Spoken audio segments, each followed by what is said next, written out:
Hello! Welcome to the start of a new reading vlog. This vlog is special because it's the Contemporaryathon this week, hosted by Chelsea, Melanie, Julie, and Natasha, and I'm very excited to participate. I participate in every round of Contemporaryathon because I just love it so much. So I have my trusty bullet journal here where I wrote down my tentative TBR. So the first challenge is to read a 2019 release, and this is where one of my arcs comes in. It's Michigan and the Boys by Carrie S. Allen. If you watch my TBR, you'll know that this is a story about a girl who, at the start of a new school year, the principal informs them that the girls' hockey team no longer has ice time because there's just no money in the girls' team. But of course, the boys' team, they still have ice time, they still have uniform money, they still have transport money. As usual, if you play sports, you know what it is. This is very common. As someone who played hockey all my life and multiple sports in general, it's a thing that happens. So I'm excited to see what this book touches upon, because I know that from the description, it really looks into the misogyny that comes with sports in general, and the main character, Michigan, joins a boys hockey team. So I'm excited to see where this goes. I did cheat a little bit before the readathon. I started reading it and I got about 20% in. So I am starting with a pretty huge chunk done, but I do know that I'm enjoying it so far. So I'm looking forward to knocking it out and hopefully loving it. The next challenge is to read a contemporary with yellow on the cover. The girls that run Contemporaryathon always do this challenge where they pick a color, and I always like to do my best at it. So I will be reading Please I just painted my eyebrows too. Please Send Help by Gabby Dunn and Allison Raskin. Gabby Dunn and Allison Raskin are two ex-BuzzFeed employees who have their own YouTube channel, their own podcast. They pretty much run the internet in my eyes. They're amazing. I read their first book. I don't remember the title, but it happens before this one. I Hate Everyone But You. That was the one that happened before this. So I will be reading the audiobook because it's short. This book is written in text message and email format, and the audiobook is read by the two ladies, and I love them. So I'm really excited to get this one done. Then the next challenge is to read a diverse contemporary. For this, I put Check Please by Ngozi Ukazu. This is, I've read this previously online because she did release this on Tumblr, but this is about a young boy named Biddy who gets a scholarship at a university to play on the boys hockey team. So there's a real theme this readathon for hockey. I guess I'm really missing it and really missing winter for some reason. This book also works for the fourth challenge, which is to read a contemporary with an illustrated cover. It's a graphic novel, so obviously the cover is illustrated. But truly, any of the books that I have on this TBR have illustrated covers, so it's fine. The next challenge is to read a dark and hard-hitting contemporary, and this is the one where I know I'm going to struggle. I might pick up a graphic novel for this challenge. I might read The Female of the Species by Mindy McGinnis, but this one's really up in the air so far. I'm not entirely sure what I want to read for this, so keep that in mind. But throughout this vlog, you'll probably see what I ended up choosing for this. The next challenge is to read a contemporary with plants on the cover. Michigan and the Boys have little trees on the cover, so that's what I'll be using for that challenge. For the seventh challenge, a contemporary beloved by a member of the book community, I'm going with Heartstopper Volume 2. This is beloved by everyone. Books with Chloe is the first one to come to mind right now, so I guess I'll use her for this challenge, but everybody loves Heartstopper Volume 2. I know I'm gonna like this. I read it online also because Alice Oseman did post this on her site, but yeah, just got this in the mail, really excited to read it. That's the one for this challenge.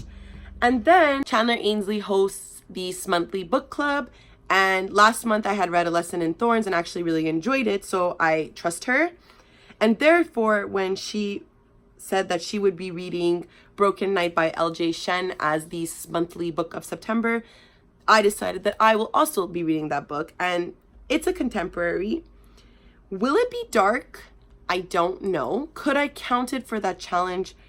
perhaps, because I don't think it falls into any other challenge. So I'm really reading this towards no challenges, potentially. I'm just gonna look it up on Goodreads and see if it has anything. The description says, this daredevil hellraiser could knock you up with his gaze alone, but he only has eyes for the girl across the street, Luna.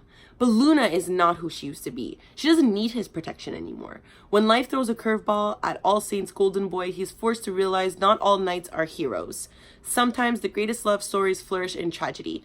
That sounds like it could be a hard-hitting contemporary. We might be going with Broken Night by LJ Shen for this one. But we'll see. We'll see. Who knows? Will I read all of these? I don't know. I'm excited. I love this readathon, so hopefully I will read everything, but you guys are going to see. I don't know right now. You'll see in 2 minutes. I have no idea. I'll see you later. Bye!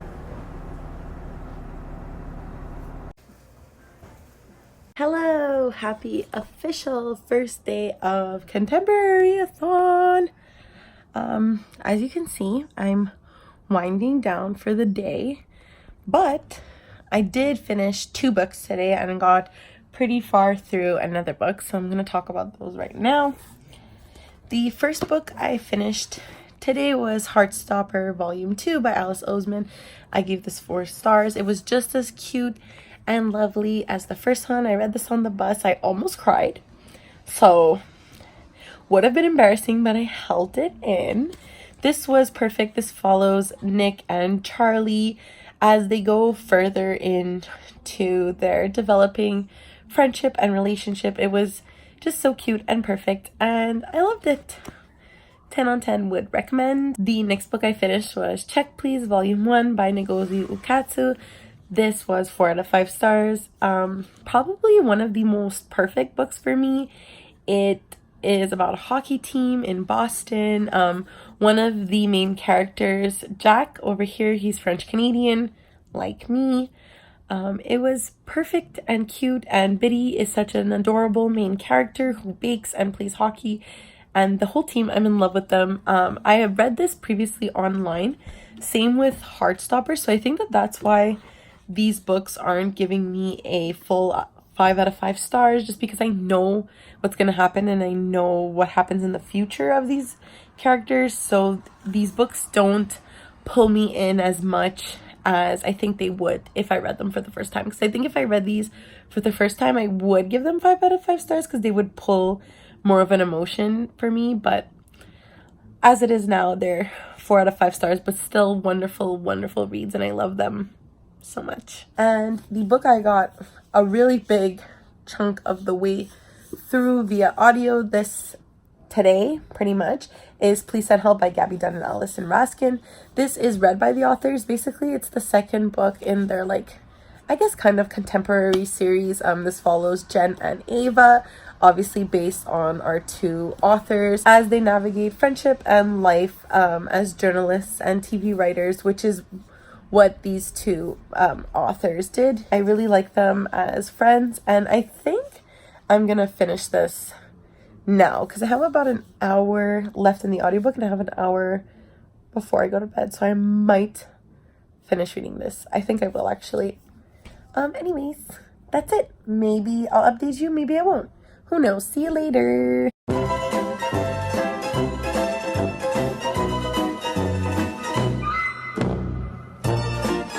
We haven't talked in a hot minute because I'm terrible at vlogging. So we're just gonna do a cumulative wrap up until this point. I did finish Michigan and the Boys, and I gave it a 4.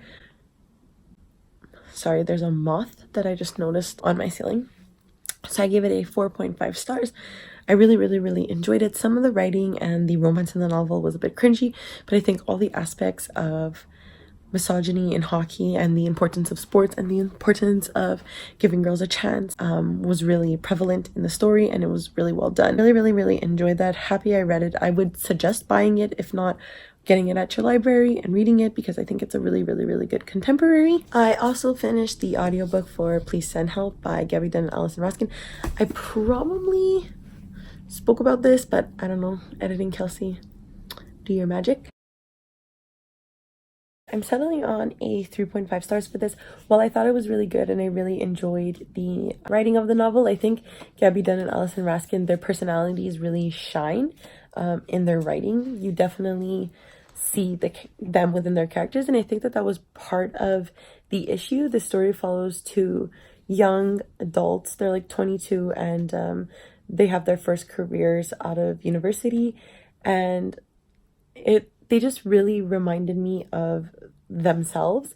And while I could enjoy that aspect, I think it was too prevalent in this novel, and that's what made me lower the rating quite a bit, because I couldn't see their characters and the authors as any different from the other. So while this was really good and I think it was really sweet, that was my gripe with it. However, I think that if you don't really know them very well, I think that this book and its companion called I Hate Everyone But You would be really, really cute if you're into like text messaging and email format in particular. And then today I also finished The Female of the Species by Minnie McGinnis. This one I have a bit of an issue with. I liked it. I definitely see why people really enjoy this novel. This story follows a girl named Alex who has pretty violent tendencies. Basically, she wants to take it upon herself to hurt the men who have hurt women. It's a very interesting premise. It's a very dark novel, which is why I read it for a hard-hitting or a dark contemporary, because it is dark. It does deal with tough issues. It's not just that Alex wants to murder people, it's much more than that, and I think Minnie McGinnis did a good job covering both those aspects. My problem with this was more with the ending of the novel. It had a lot to do with, I think, unnecessary romance that was kind of in this novel. I really have to sit on this one, because while I enjoyed the message in the novel and what Minnie McGinnis was trying to do with this novel, it didn't do more than it was okay is what I'm trying to say. Like, I enjoyed it, but not any much more than that. I think I'm gonna give it a 3 or a 3.5 stars. I haven't settled on it yet, but that's how I feel about this book. And I'm also currently reading Broken Night by L.J. Shen. This was for Chandler Ainsley's monthly book club that I found out just passed. So I'm wonderful at keeping up with BookTube. So I'm still going to read it. And then I'm going to watch her vlog and her live show about it, which I'll link down below. I'm still really excited to read a romance. I'm getting more into romance. This is partly Chandler's fault, encouragement, I don't know. But yeah, so that one I'm enjoying so far. I'm not too far in, so I don't really have any opinions yet, but it's basically about this boy named Knight and this girl named Luna, and they've been friends since they were children, and shit's a-happening. So that's it. Hopefully I update you and I don't have to do a major wrap-up in 2 days. Okay, bye! Happy Saturday!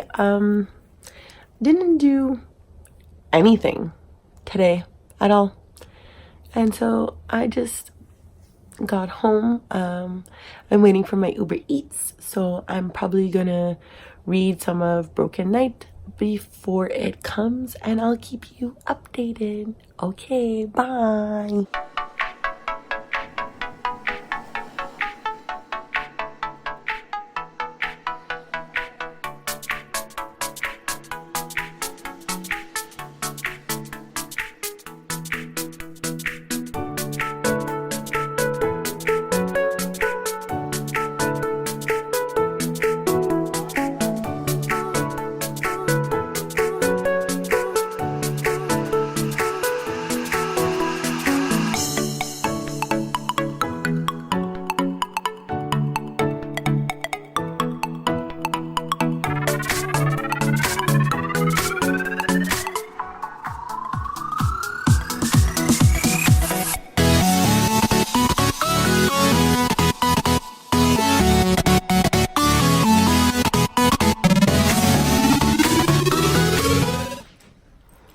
Hello! It is officially the end of the Contemporaryathon.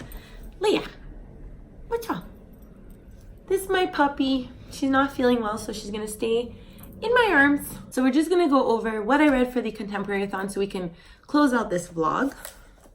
Let me open up my journal.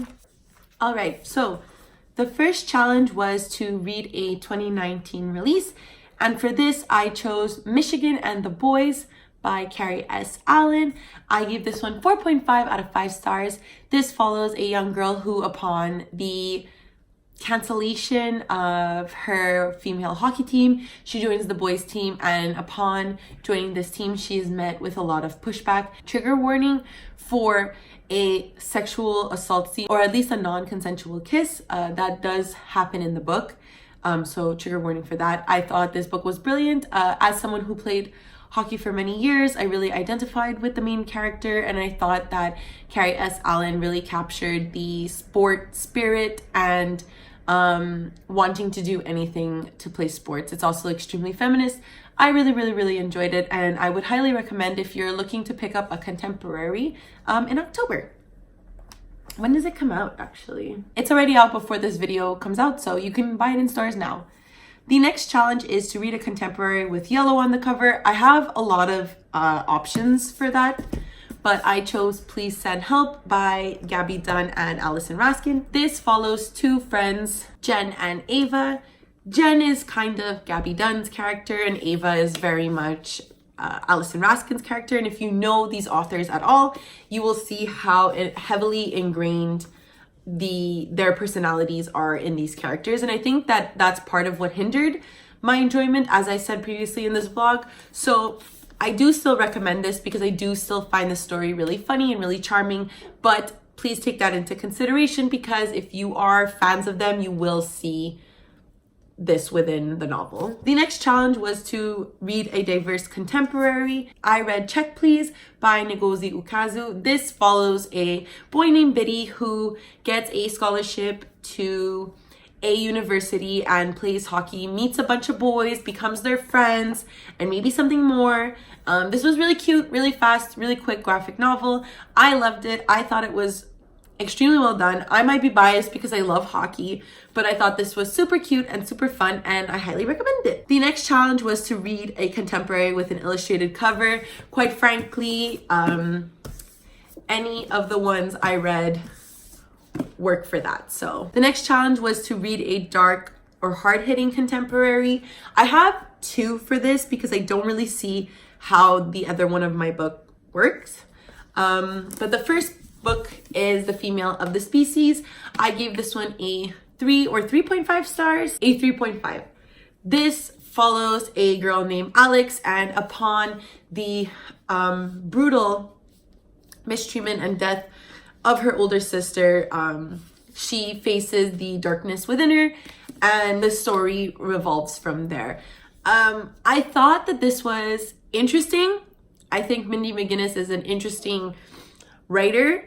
However, I did not like some of the scenes in this book. I think the romance within this book felt a bit off for the tone of the narrative. So I did still enjoy this. I think a lot of people do enjoy this book. I just don't think that in this case, this was the book for me. The other book I read for this challenge, in case I didn't get to The Female of the Species, was Broken Night by L.J. Shin. This follows two characters, Night and Luna, and their kind of turmoil romance that spans their entire lives. I gave this 3 stars. I really enjoyed it. I read this for Chandler's monthly book club. I did enjoy it. I had a lot of aspects of this book that I enjoyed. There was a bad boy main character, a lot of diversity. Luna is mixed. She is selective mute. I never read a story with a main character who was a selective mute. So it was really interesting to read from that perspective. I think L.J. Shen did a good job incorporating addiction within this novel and death of a loved one. So I thought that those aspects were really well done. There were just certain tropes in this novel that I really don't like, and I think that that hindered my enjoyment for the novel overall. So unfortunately, that was the case for this. I gave it 3 stars. I still really enjoyed it. I still think it's a sweet and kind of naughty romance if you like that, and I would still recommend it. Just a heads up, this is part of a kind of bunch of companion novels, and while that didn't limit my reading experience, I definitely did feel like there were things I was missing out on because I hadn't read the previous companion series. So just keep that in mind. The next challenge was to read a contemporary with plots on the cover. For that, I used Michigan versus the Boys. And the last challenge was to read a contemporary beloved by a member of the book community, and for that I chose Heartstopper Volume 2. Books with Chloe really loves this graphic novel series, so she was the one I chose. She was the one I thought of when I saw this book. So there we go. Heartstopper follows two boys, Charlie and Nick, and it's about their budding romance in high school. It's really, really sweet, really, really cute. It tackles accepting oneself, coming out of the closet. This was really adorable and I loved it. I ended up giving this 4 stars. I think it's just, it's a really simple art style that I enjoy, but it kind of limits me from feeling all kinds of emotions that I wish I was feeling because I love these characters so much. But yeah, other than that, 4 out of 5 stars. I thought this was great. And that is it for the Contemporary-a-thon. These are all the books I read this week. I know this vlog was all over the place. I'm really trying just to post whatever I film, because if I start getting nicky picky with everything, I'm never gonna post anything. So I really need to stop and just post things. After that rant, that's the end of the video. I hope you enjoyed it somewhat. If you didn't, dislike. If you liked it, like it. Argue with me in the comments. I love to debate and I don't know how to end these things. So I will see you next time. Bye.